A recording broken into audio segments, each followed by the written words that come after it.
How secure is your internet and social media network? I ask because cybercrime is big business for some, and the goal is for you not to be one of those victims. How much control do you have over your personal internet security, and how prevalent are the crimes and the impact? Well, the FBI's Internet Crime Complaint Center keeps track of such things.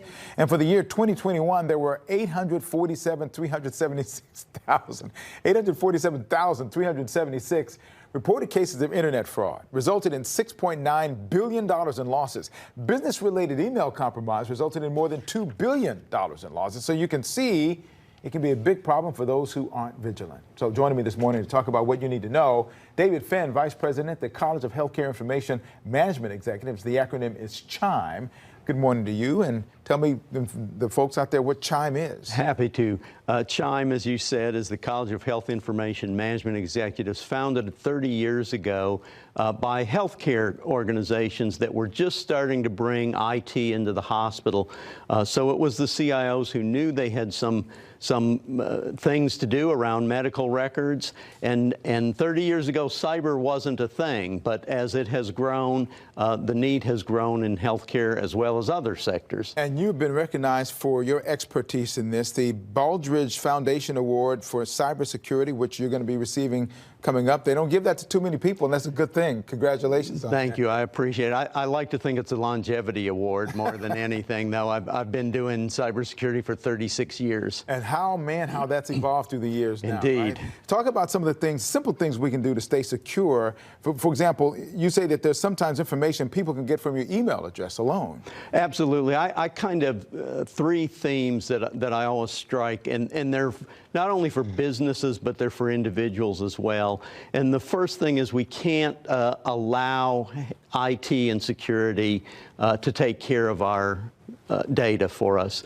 It's not just IT and security, it is your personal issue when it's your data. So we have to step up and take responsibility for that. The other thing is it's more important now than ever. We are so hyper-connected.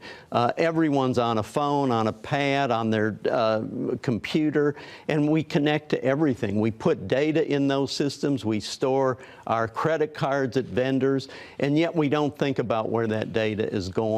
And the third, and I think it's probably the most important thing, and it's a leap we haven't made in 2023 yet, but it really started happening in the late 90s and certainly by 2000. Our data, our personal data has value, and we don't treat it like it has value.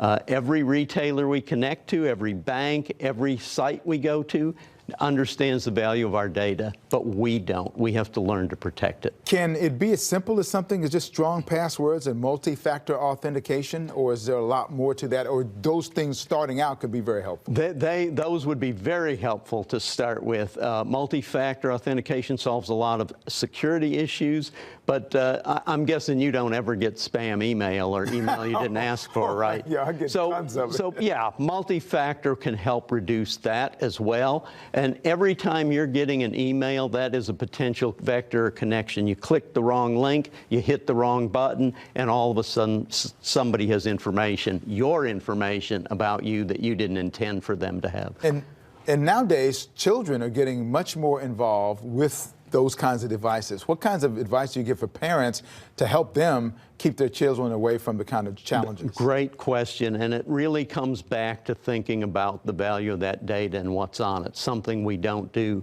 So one of the things we see a lot, parents are giving their kids their iPhone or their iPad to use to entertain them, but they forget that on that iPad is their user ID and their password and their bank accounts and their insurance information. And a kid goes to a site that maybe he shouldn't be going to, and all of a sudden that information can be transferred or hacked into.